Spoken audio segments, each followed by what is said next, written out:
Hey folks, it's Maximus Mark and welcome to today's show on raw food. Yes, that's right, raw food. Now, I know what you might be thinking. Raw food, that's not for me. However, consider for a second that maybe, just maybe, there is something that you're missing. Today, I want to separate the facts from the fiction about raw food. And I couldn't think of any better guest to do that than the one I have today. He is one of, if not the world's leading authority on raw food.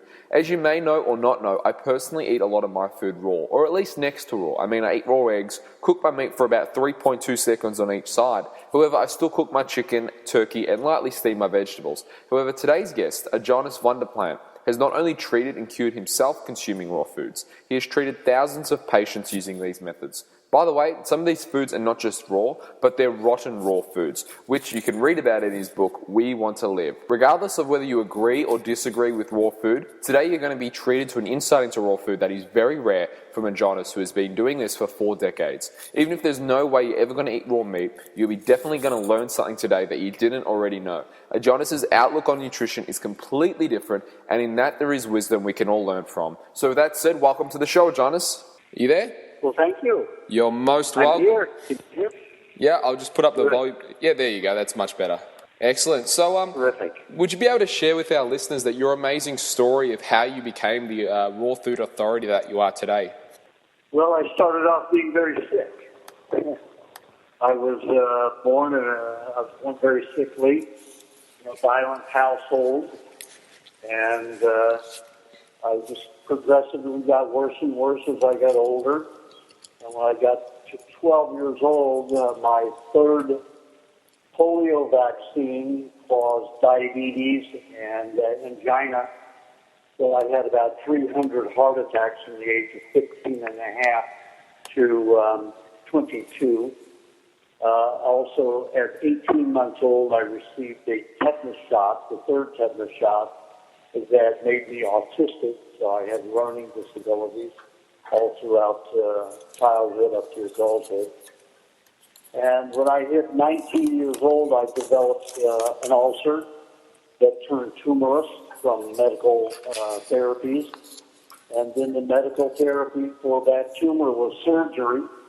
And that metastasized and became tumorous, the entire abdominal area, so they radiated it.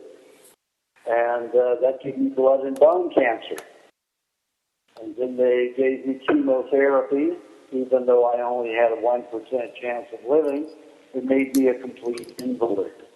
So I was dying. I was given a few weeks to live.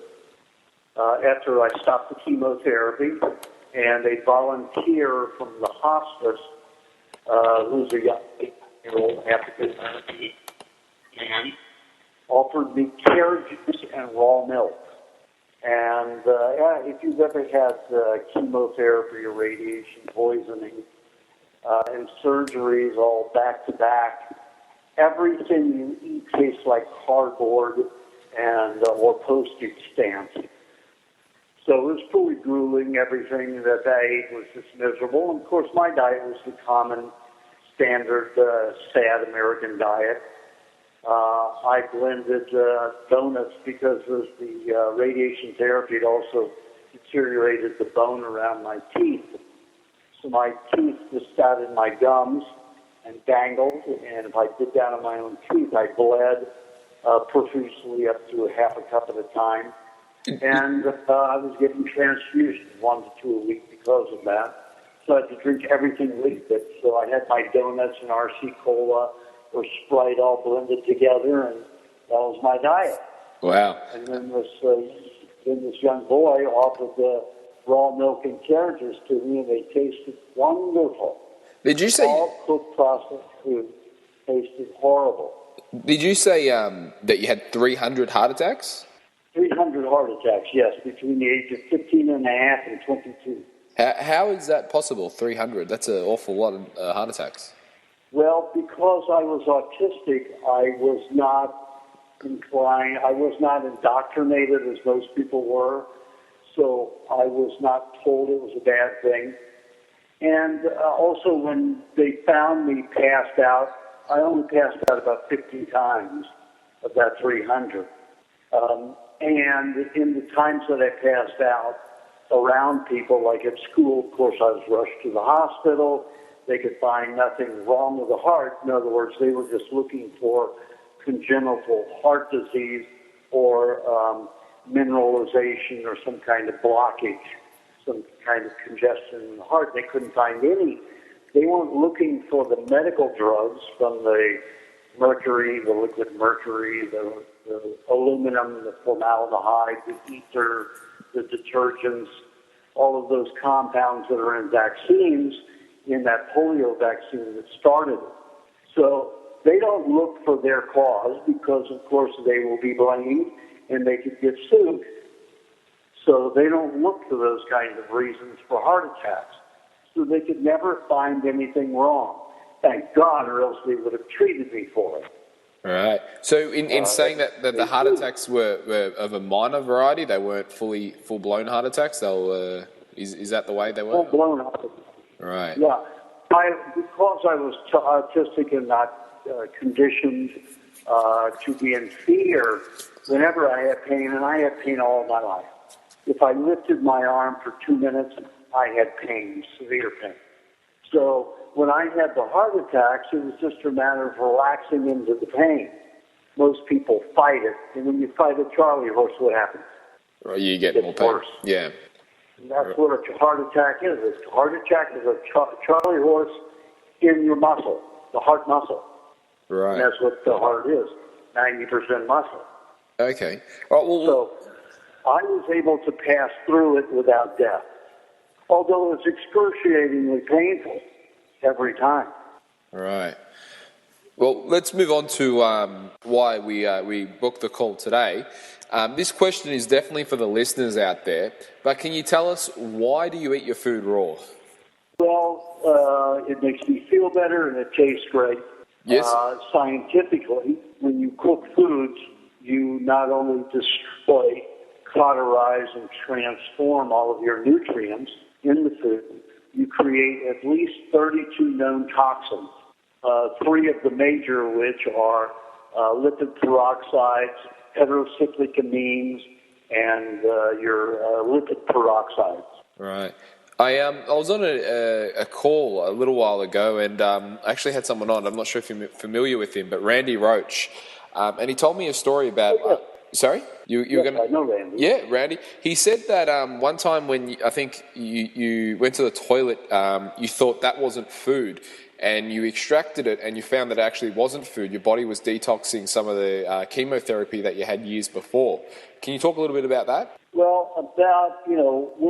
it's like an oil spill. Do you know anything about the Valdez oil spill or any oil spill?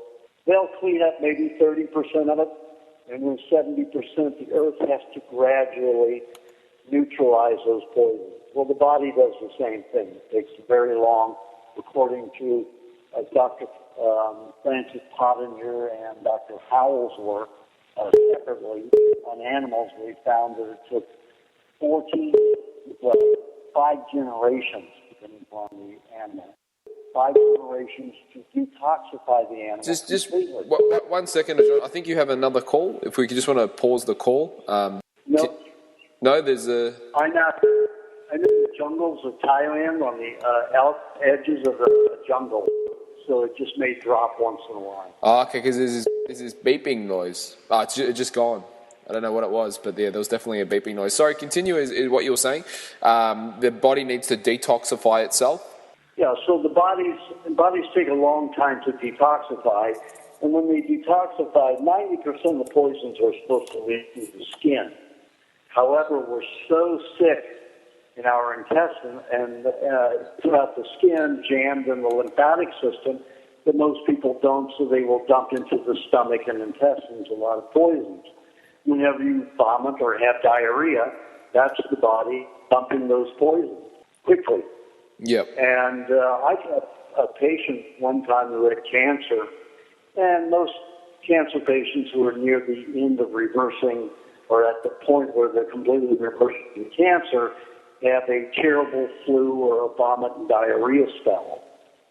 And this one particular woman, she wasn't very old, maybe 38 years old, very young to me, because I'm nearly 65, and she vomited for 8 weeks. Well, after, that's the longest I've ever seen. The longest I've seen before that was 6 weeks. So I had about 4 ounces or 2 or 4 ounces of her vomit analyzed for poisons and toxicity, not bacteria, like a medical professional always attacks the bacteria, the natural part of your body. But there's always some kind of contaminant, industrial contaminant that causes disease. Whether it's just cooking your food, that's an industrial process. So I sent it off to the lab, and the lab called me 2 days later and said, somebody's poisoning your patient. I said, what do you mean? And he said, well, we have to report it anytime we find a level of thallium that's high in the body. We have to report it to the police and to the doctor. And I said, I don't think anything like that is happening. Nobody's poisoning her. She used to be a metallurgist. She made silver jewelry, never wore a mask, never wore gloves, and was right over the Bunsen burner. And what's in silver? Thallium and mercury. So she had 3,000 times the amount that would kill a person in that small amount of vomit. Wow. Jeez.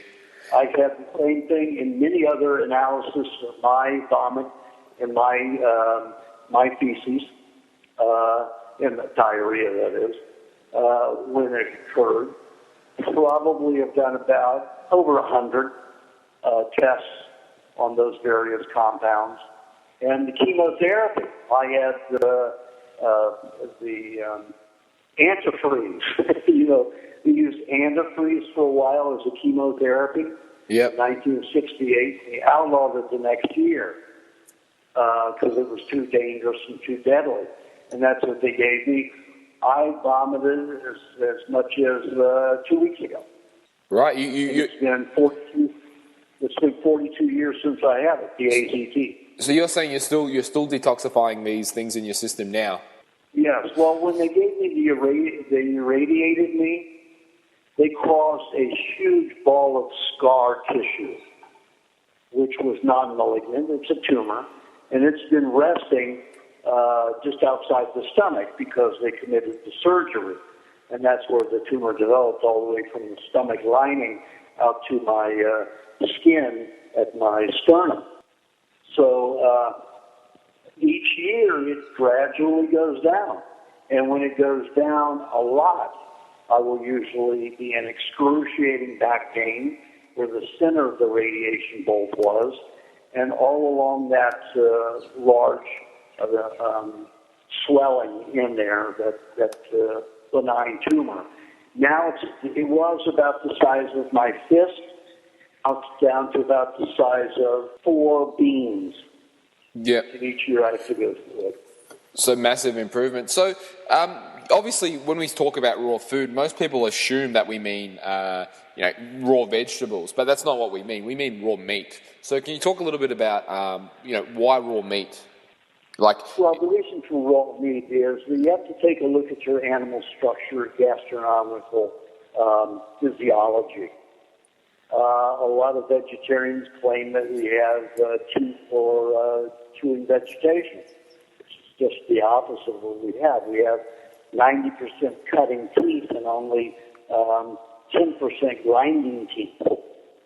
And all of our bacteria in the mouth, or 98% of it, upon the individual, 95 to 98% of that bacteria is putrefactive bacteria.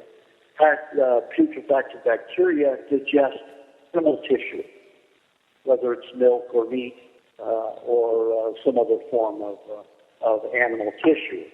That's what we digest. When the food moves down into the stomach, what do we have? Hydrochloric acid. Hydrochloric acid is designed for animal products again, meats, dairy. And then the bacteria that is introduced also into the stomach and duodenum, the lower part of the duodenum. We have one stomach, almost 2 chambers. The lower part is usually called the duodenum, and it is full of 90% putrefactive bacteria to digest animal products again. all throughout the intestines, the small and the large intestine is the same. 92 to 95% of all the gastronomical bacteria in your intestines that digest food is putrefactive. So let me ask you this. There are Paleolithic dieters out there who would say from an evolutionary standpoint, we still ate a mixture of cooked and raw food, or at least we definitely ate some cooked food. Do you have any evidence to suggest that we only ate raw food? Well, I think that probably for millions of years we did. Maybe in the last 20,000, maybe periodically here and there they cooked. But most of these people who do all that theorizing have no clue what it's like to live outdoors. I lived outdoors for 3 years off of a bicycle, all the way from Yucatan, Mexico, all the way up to Alaska. I lived with 4 Indian tribes. And let me tell you, when you live outdoors and you have to make a fire every time, it's not worth it. Right. If it's raining, you certainly can't do it. If it's windy, you certainly can't do it. 90% of the time, if you're living outdoors, in strenuous environment like it is living outdoors, unless you're in the tropics, it's very difficult to make fire. Okay. And it's very inconvenient. Also, you have to consider that our intestinal tract is 2.5 times smaller than any other herbivore. Herbivores eat vegetation, leaf stalks and roots. And they have 60,000 times more enzymes to disassemble the cellulose molecule to get the fats and the protein. Even if you look at the feces of an herbivore, whether it's a cow, goat, or whatever, you'll see that a lot of the fiber still is not digested. And it takes them 2 days. They have 48 hours to digest that food. Ours passes through in 24 hours. Yep. So we're not equipped to be herbivores. We're not equipped to digest and be thriving with vegetation. Yeah, absolutely. I tried it for 6.5 years, and it just didn't work. Okay, well, we'll just focusing more on the cooking side of things. Do you have any theories or anything that you found that suggest why we the way I understand it is that raw food eating in what you teach, raw food. Tell me if this is wrong. That raw food eating is healthier, is more nutritious than cooking your food. So have you found anything that says why we actually started cooking our food if eating raw is more healthy? Well, living outdoors and when you're carrying food, and let's see, you've got a dead animal, the odor gets pretty strong, and if you're not very used to it, or you just don't like the odor constantly, a lot of people would cook their food for that reason. Right. Just because of the odors. It also kept a lot of animals away. Cooking it? The fire process, the cooking, yes. So a lot of animals wouldn't eat the cooked meat, but they would eat the raw meat. Okay. I'm pretty sure there's a lot of listeners out there who have probably seen that clip where you're on that show in the States. It's called The Doctors, and yes. You eat the raw chicken. One of the questions a lot of people have been asking me is, how would you answer this question? Doesn't raw chicken and raw meat give you food poisoning? No, never.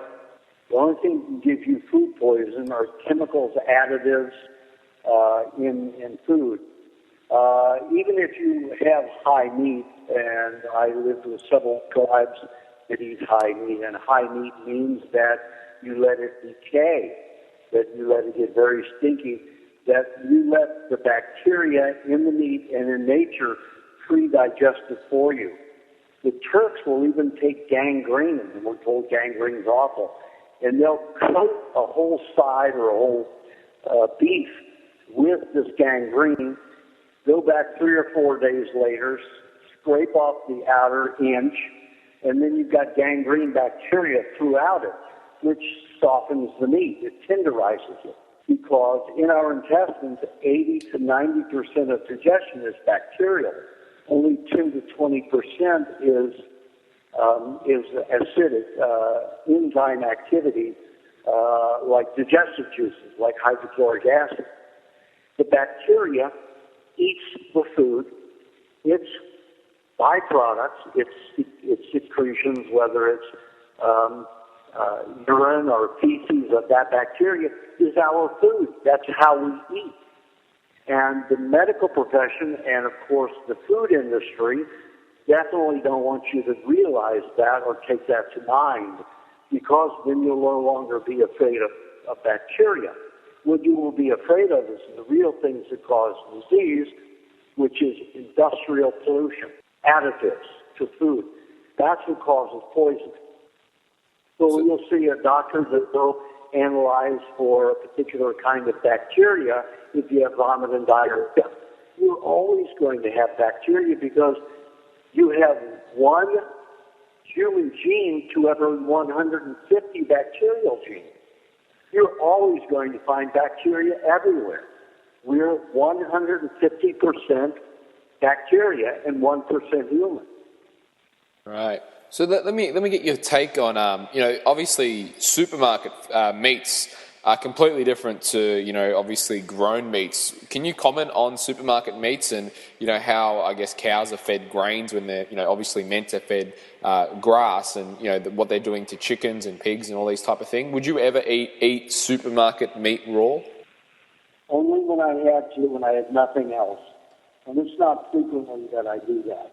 Yeah. Would you give them hormones, antibiotics, and mostly, unless they're grass-fed animals, 90% of what they're fed are byproducts from making cereals and other foods.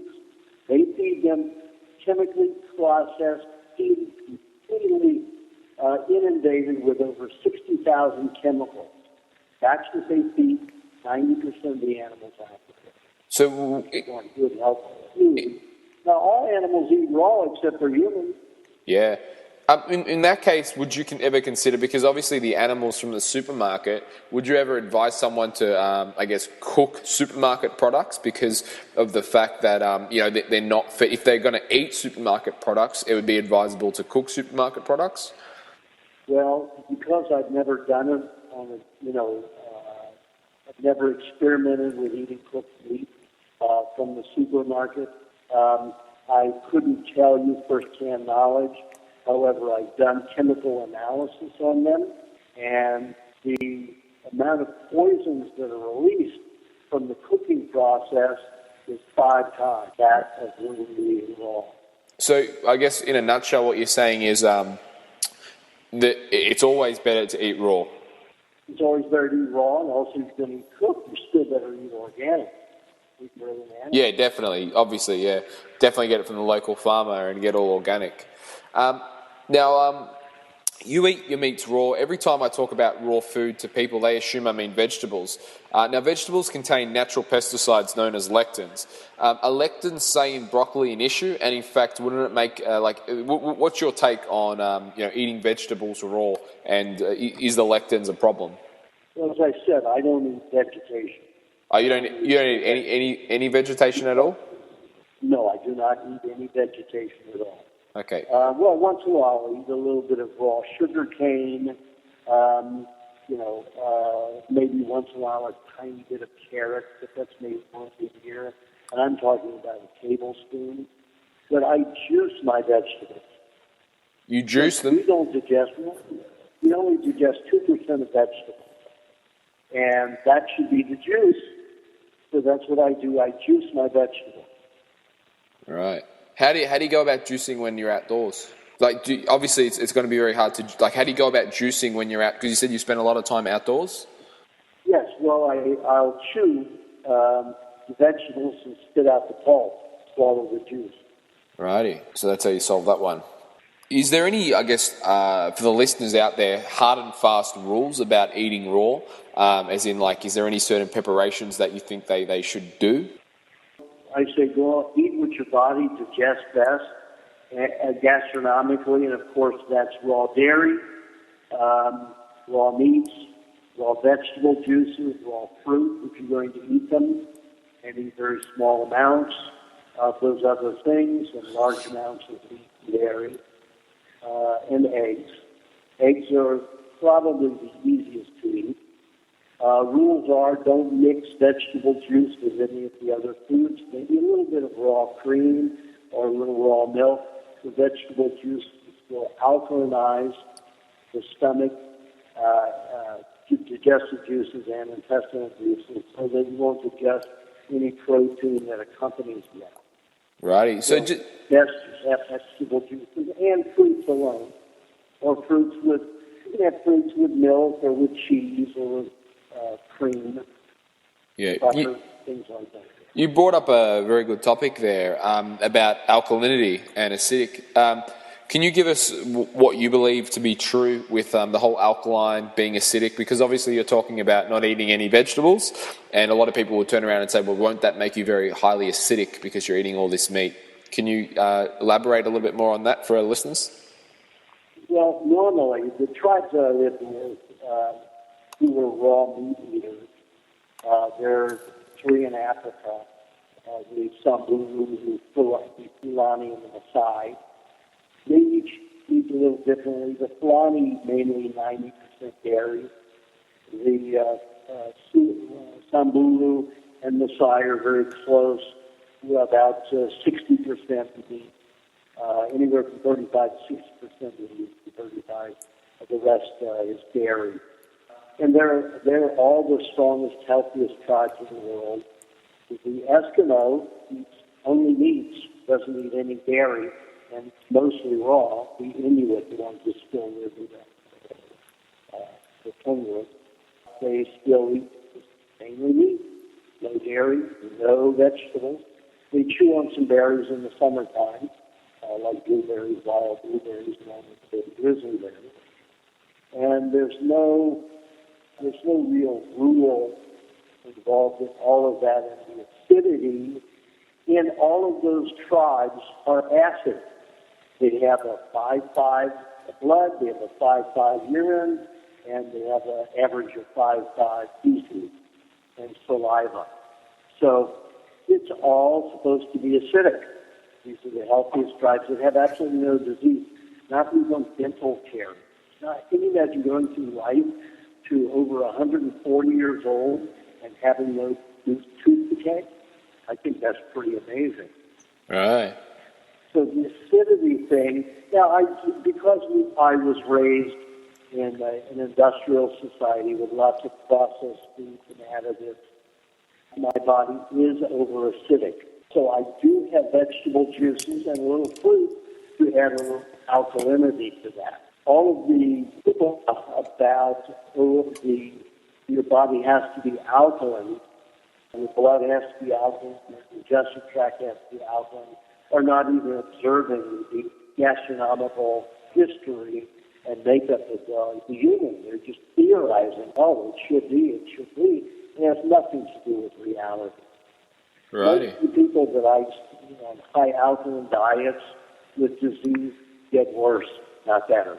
Right. I put them on, high acidic diets like this. Of course, with the vegetable juice, which is alkalinizing, to counterbalance the industrial pollution, which is acidic, the wrong acidity, and they get healthy very quickly. I mean, I'd say 90, not that far, about 85 to 86% of the people who go on my primal diet get well quickly. Hey, the others take time. Would you just be able to just speak up just a tiny bit, because it is just breaking up a little bit? What have I got in the last part of what you said? And it was really fantastic what you said. I guess the take-home message is people who advocate an alkaline diet are missing the point that we were never meant to be alkalinic. We were actually meant to be acidic. Is that what you're saying? Yes, and that the toxic acidity that is in the human body is from industrial pollution. It's not a natural bacterial or animal acidity. Right. That's some good points. Okay, so let's just switch gears. What do you think of the role of supplements that they play in a healthy diet? Well, supplements are industrial pollution.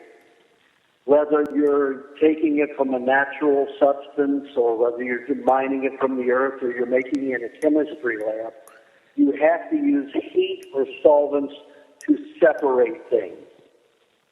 So you take corn.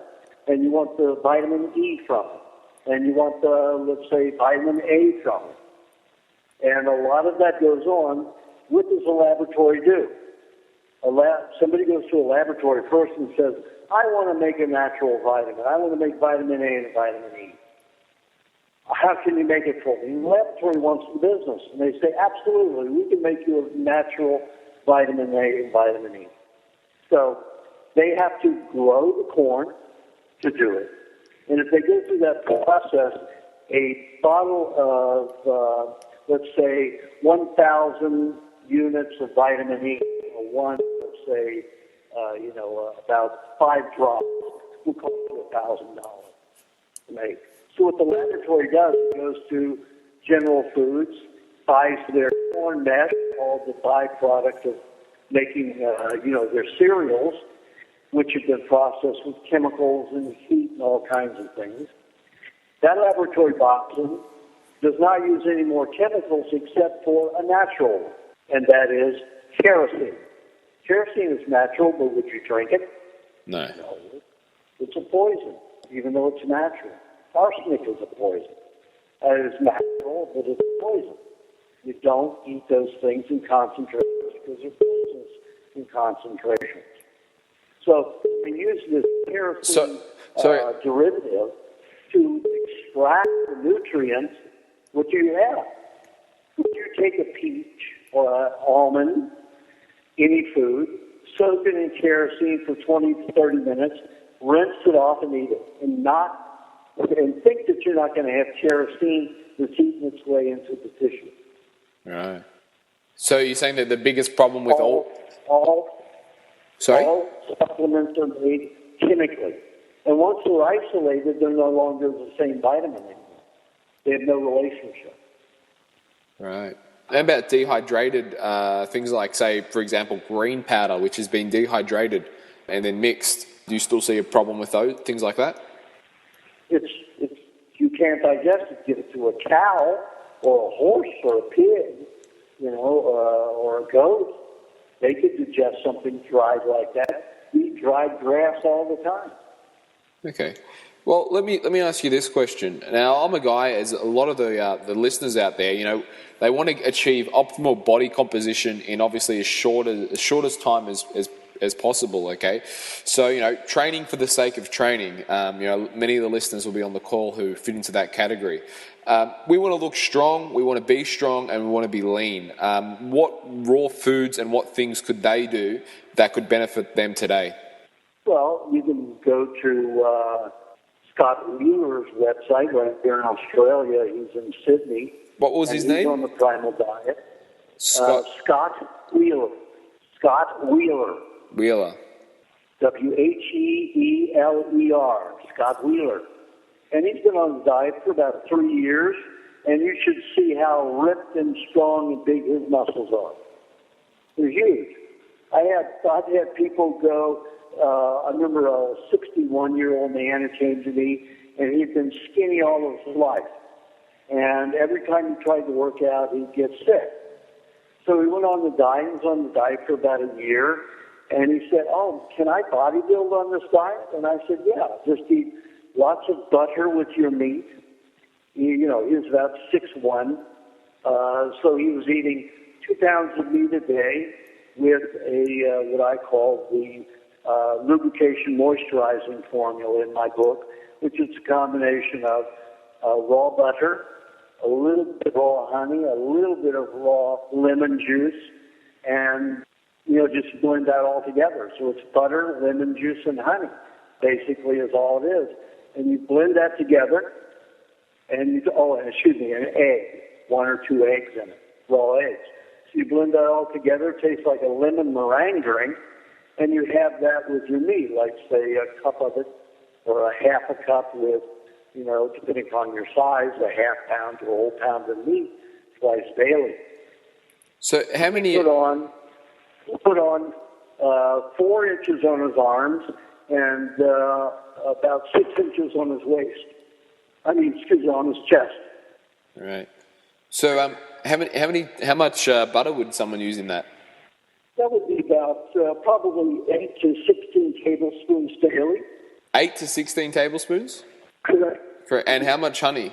Oh, about, it depends if you like it sweet, if it gets better with the honey, anywhere from a half a tablespoon to a whole tablespoon.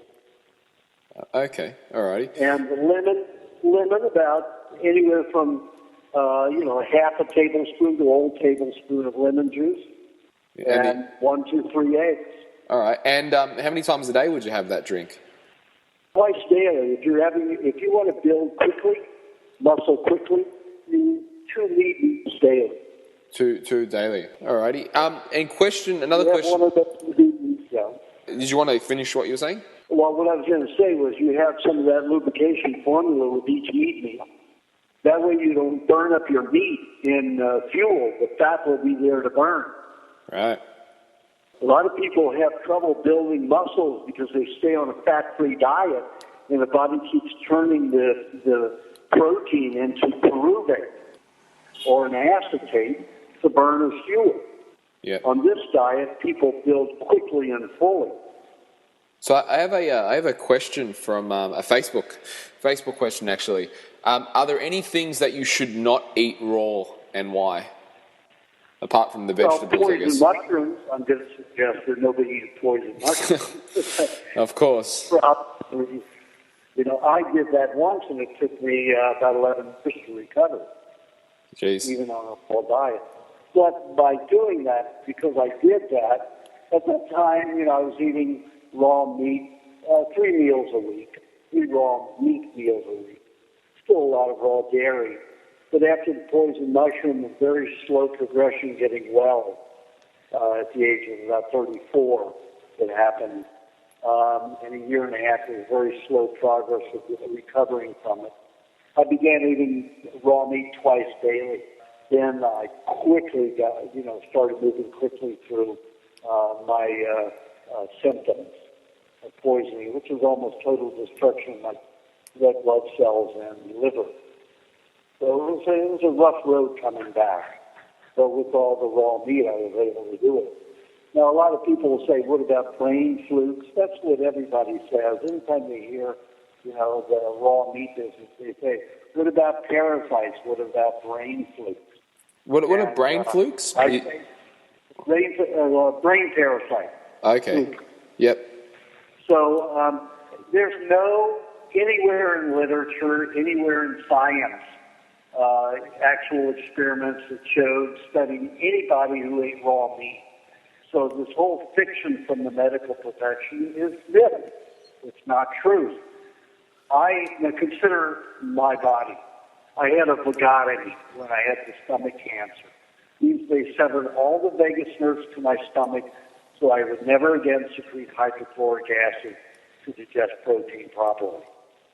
So they told me that I would be in danger of death from eating anything raw.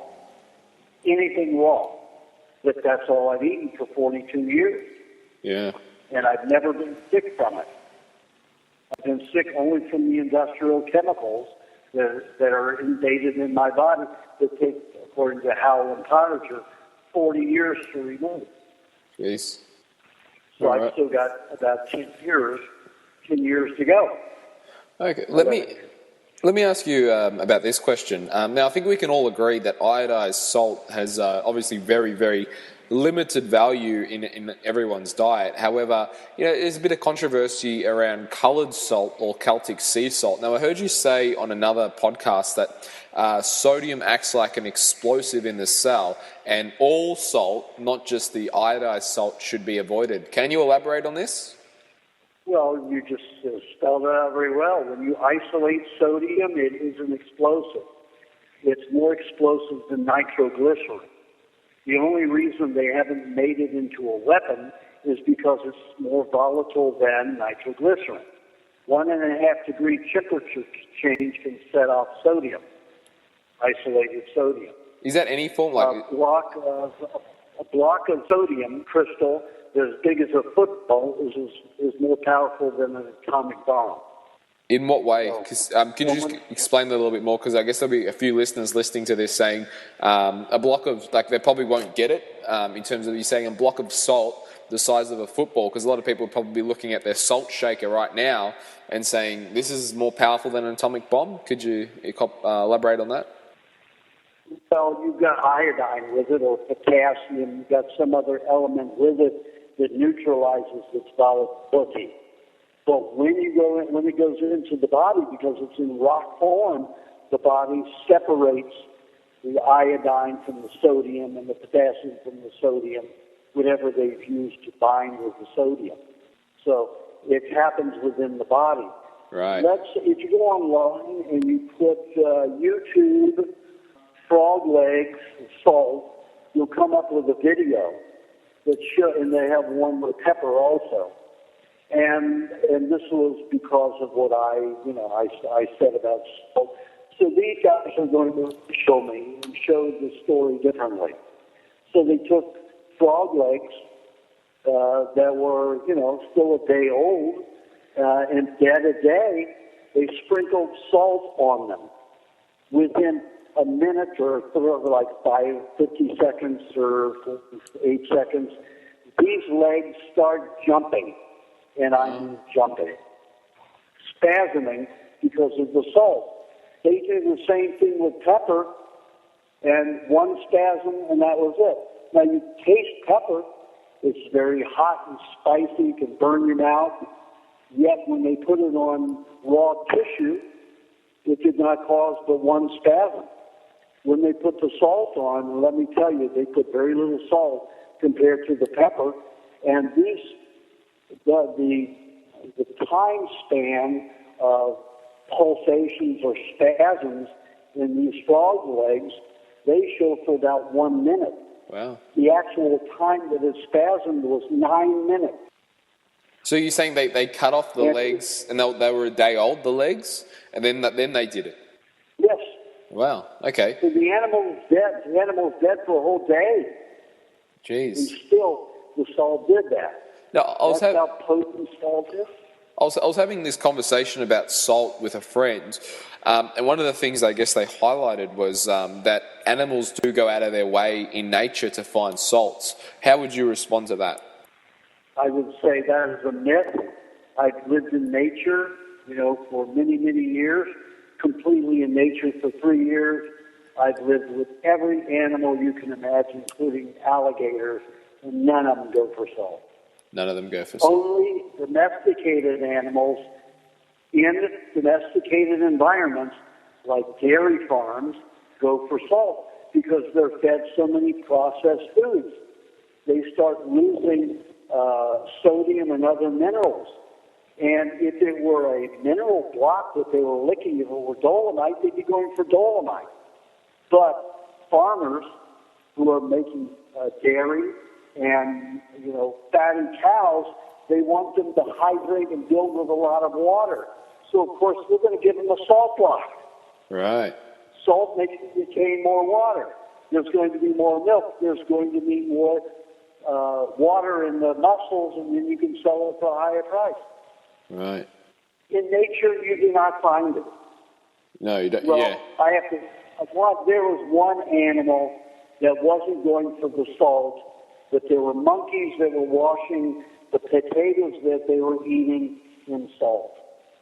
That's the only time that I've seen them even additional salt. Righty. All right, well, let's switch gears. And we're talking land animals, of course. It's all water animals are entirely different. Yeah, certainly. I was going to ask you about butter. I eat a lot of butter. However, when I flip through your book, The Primal Diet, it makes me go, whoa, that's a lot of butter. Obviously, we spoke before about 8 to 16 tablespoons of butter. I love butter, and I definitely promote it as a wonder food. However, in your words, could you teach the listener why butter is so important and why it is such a wonder food? Well, you have to understand that fats bind with poison. Fats help you digest and make muscles. Fats are responsible for 80% of your energy level. If you want to take a look at the strength and durability of anybody, you look at your wrestlers. Are they skinny? Absolutely not. Your bodybuilders? Yeah. And how strong are they? You won't see a bodybuilder going out there and lifting 600-700 pounds. They can't do it. It takes fat to do that. So considering all the need for fat that we have, consider what is the most easily digestible and what is the most helpful and what produces the best results of what I want. And butter all around does it. The only thing that butter does not take care of completely is the brain and nervous system. And then the raw milk takes care of that, the raw cream. The raw butter is absolutely superior to any fat in the world for getting you healthy quickly, for getting you strong, for giving you stamina, for anything. It's most easily digestible. Well, okay. In today's society, a lot of people find it hard to get things like raw milk and raw cream. What's another? What else would be a good alternative to look after the brain if butter's not so good? Well, you're not going to find anything comparable, anywhere near comparable, when I can't get those, I eat coconut cream. I'll juice the meat of the coconut, get coconut cream. But I'll also eat some of that coconut along with it. But that's not the only thing you're going to get near it. Of course, any animal fat, any fat on an animal, a healthy animal, is good fat. Is there such thing as, I guess, too much butter? Well, certainly. You can. I've seen people, get very, very large and very big quickly, and get fatigued because they're so big. There's when you get to a point where you can't function as easily, then I would say time to reduce. Still continue consuming butter, but just make it less. Now, I have a friend who's a martial artist and a master and has a martial arts school, and he doesn't drink water like I suggest, and everybody told him he had to, and he eats a tremendous amount of the butter. He was a very small person before he went on the diet, muscle-wise and bone-wise, and then when he went on the diet, he was like, 5'10", 5'11", and when he went on the diet, he was about 145 pounds. That's pretty thin. Now he's up to about 200, and works out better than he's ever worked out. He said it took him a little time in exercising to get used to the added weight, but his strength is 5 times what it was before. His muscle density is twice what it was. Cool. And he eats a ton of butter. You just touched on something there that maybe you could explain a little bit more. You said you tell people not to drink water? Yeah. Water is, like salt. It's a problem. It will cause problems in the body. It's a solvent. If you look in an archaeological book, the first thing under solvent, which is something that dissolves things, is rain, is water. It drops in the sky, it dissolves rock, and plants eat. So when we put it into our body, it's completely nutrient deficient. It dissolves and it leaches. You don't want that happening in your body much. So a little water is okay, but a lot of water is not okay. You get H2O from everything. Like I'll drink 2 quarts of milk a day. That's where I get my water. I drink maybe a cup of water a month. Wow. That's it. The rest of the time you're drinking milk. 90% of all fruits, 92 to 90% is all water. Meat is 55% water, minimum. 55% water. Then your milk is like 86% water. So every raw food you consume has all of that water in it, which is plenty to take care of the body. Plus, it's all nutrient bound. The key is nutrient bound.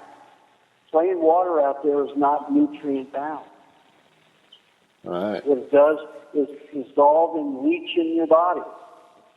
And all this hype and myth about dehydration, and you got to drink all this water, it is not correct. It deteriorates your body, will age you.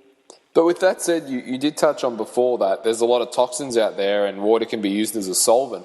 So couldn't one argue that obviously because there are a lot of environmental toxins in our everyday world today, that drinking water has helped flushing out those toxins?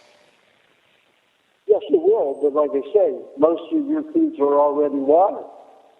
However, I will drink, let's say I'm going through a detoxification, like last week, some of that old chemotherapy came up, and I vomited for 24 hours. Guess what was in it? What? AZT. AZT and the iodine that they use in the radiation process. So what did you say was in it? 42 years ago. So what I did, well, just started detoxifying. My body cleans every year, once a year. It will start cleaning that area from 42 years ago. So whenever I go through that, I will drink a little water, like I was having a half a cup of water a day for 5 days. Right. To help dissolve and neutralize those poisons. Of course, I ate a tremendous amount of cheese to absorb the poisons, and a lot of milk to provide the minerals to bind with those poisons, as well as the compounds of water to fractionate it. So what would the average day in the life and average diet? What's the average food that you would eat in a day? Well, I'm a little different because I travel a lot and I've been on the diet a long time and I'm not as toxic as most people. But like I put out in my recipe book, The Recipe for Living Without Disease, I put in there, start your day off with a little cheese to absorb the poisons, vegetable juice that you dump during the night, vegetable juice to alkalinize some of that chemical toxicity throughout the night, and then about 30, 40 minutes later, you have a meat meal with 2 raw eggs. Something that's low in carbohydrates, so your body makes your glycogen from a protein rather than a carbohydrate. High carbohydrates cause a lot of AGEs, which are advanced glycation end products, and those store in the body at a rate of anywhere from 70 to 90%, according to Columbia University. And that's part of the aging process. A lot of cancer is involved in those advanced glycation end products. And we store them at a rate of 70 to 90%. Even if you're healthy, 70 to 80%. So those poisons building up in the body are not good. And you need to even make them from raw food. So you need to lower the amount of carbohydrates consumed. And if you start the day off by eating mainly meat and dairy and eggs, you give your body a lot of protein and fats, and it will make the glycogen from a pyruvate, it's a protein sugar, that does not store. Only the carbohydrate glycogen byproduct store. So your brain is cleaner, you think better, you have more clarity, more everything. So you start your day off eating the meat. You know, first you have some cheese, little poison. 10 minutes after that, or right away, vegetable juice, which is mainly cucumber and celery, a little bit of carrot, a little bit of carbohydrate. And then about 35, 40 minutes, an hour after that, have a meat meal with your butter. And then, you know, after that, maybe a milkshake you sip throughout the day, and then maybe have a fruit meal in the afternoon with some fat, either avocado or coconut cream, a cheese, some kind of fat. Always have your high carbohydrate or, you know, sweet or non-sweet fruit with a fat to slow it down in the body. Then in the evening, another meat meal with some butter, and then maybe a half a cup of milk before you go to sleep, and then maybe an egg or two during the night, so your body isn't eating from protein. And for them 5 hours, your body body's blood bottoms out on protein, going to start eating itself, which means it usually eats the red blood cells. So red blood cells become cannibalistic and eat red blood cells. So that's why a lot of people will wake up in the morning after 8 to 10 hours and be fatigued and tired because they're anemic. They've lost 2 to 4 red tablespoons of red blood cells because they've slept without eating, they've gone without eating for 5 hours. I recommend that people need 8 hours of sleep. They set an alarm for 3 to 5 hours after they go to sleep, get up and eat, drink a half a cup of pulp, suck a raw egg, or eat half a cup of meat. So you recommend a little bit of butter and get back to sleep. You recommend interrupting people's sleep? Absolutely. But won't that that will harm a number of things in terms of obviously the rapid eye movement, people's deep sleep, the production of melatonin, the production and resetting neurotransmitters in the brain. Obviously, I'm not saying reduce sleep. I'm saying eat. You can eat and go back to sleep. But if you wake up, anything now is classified as waking up for more than 3 seconds is classified as interrupted sleep. So waking up in the middle of the night is definitely interrupting sleep patterns. Well, let me tell you, anything here from the medical profession do the opposite will be right. 99% of the time. I say that repeatedly. The medical profession makes no money unless you're sick. The medical profession is run completely by the pharmaceutical industry. The pharmaceutical industry writes the medical procedures, which are all geared toward medication. And they're not geared toward healing you. They're geared toward making you take more medication. Oh, I can agree with that, absolutely. However, the sleep recommendation, that's where I guess I draw the line and would have to say, agree to disagree. Because, there are a lot of factors in sleep, your body. Let me give you an example. I had a young man who had been a vegetarian for about 16, 17 years. He was probably 46 when he came to me. Was very skinny, had osteoporosis, he had scoliosis from it, almost a hunchback at this time. Almost no muscle tissue whatsoever, very weak, and he was a scientist. 2 years on the diet, looks all buffed up, strong, straight standing, can work, lots of hours. But it always used to take him many hours after the day started to get the energy up. And, he came to me after 2 years on it and said, listen, it's 10 or noon before I have any energy. Then I'm great. He said, before then, I said, are you doing what I said? Are you waking in the night and having something so you're not going 5 hours without eating? He said, gave me the same arguments you gave me, the melatonin, everything. And I said, just try it. Do this one night, John. Go do it. Try it. The next morning, he woke and he had all the energy in the world. Just that one change.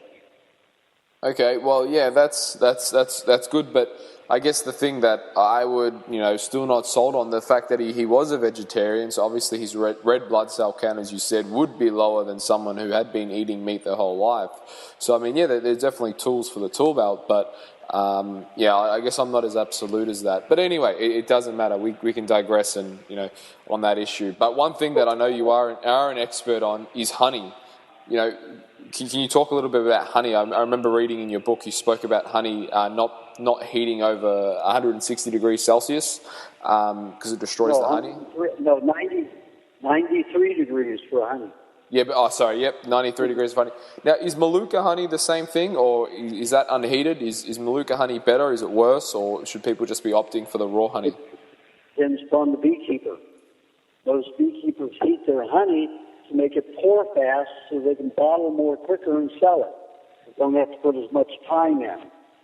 93 degrees is what the bees, when they collect the honey, they swallow it. They collect the nectar. They swallow it. That process of swallowing the nectar, pre-digesting it, and they produce an insulin-like substance, which allows for predigestion of the sugars. So it converts those sugars into more active enzymes than sugars. So when you heat the honey above 93 degrees, it starts breaking down that insulin-like substance.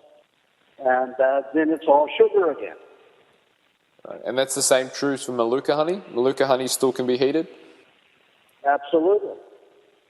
And what about the argument, I guess, with Manuka honey? I was speaking to a beekeeper the other day, actually, and he said that they have to slightly heat Manuka honey because otherwise they can't pour it. Is that... That's what I said. Yeah. They can pour it, it's just very slow. Right. Before we wrap... Sorry? They don't want to spend the time doing that. Yeah, correct. Before we wrap up today, are there any final thoughts or words of wisdom? Yes, anything the medical profession says, do the opposite 99% of the time, you'll be right and healthy. I like that. All right, and where can the listeners find out more about you? Well, they can go to a website called We Want to Live. We Want, live are all spelled out. The 2 TO is really the numeral 2, so it's We Want spelled out, the numeral 2, live spelled out, .com.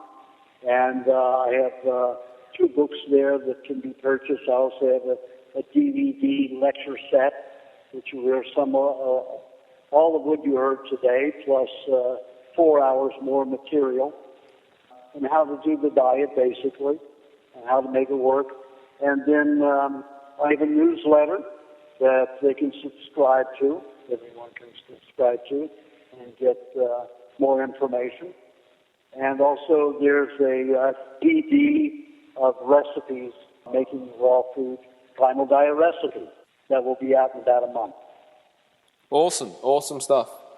Thank you so much for today, so much for your time, and thank you so much for your words of wisdom. It's been much appreciated. I'm sure people will get a lot of insight into this, and I'm sure people will definitely start making changes in terms of adding butter. I keep telling my listeners, to add butter and jumping on the raw honey, because they're definitely big changes that can, make a big difference. So thank you again for today, and we wish you all the best. I'll put some of your links up on my website and when I post up this podcast, and make sure you check out Aajonus' book. So thanks for today. Okay, and I hope to see you in November when I'm in Australia. Absolutely. Take care, Aajonus. You too. Thank you. Bye. Bye.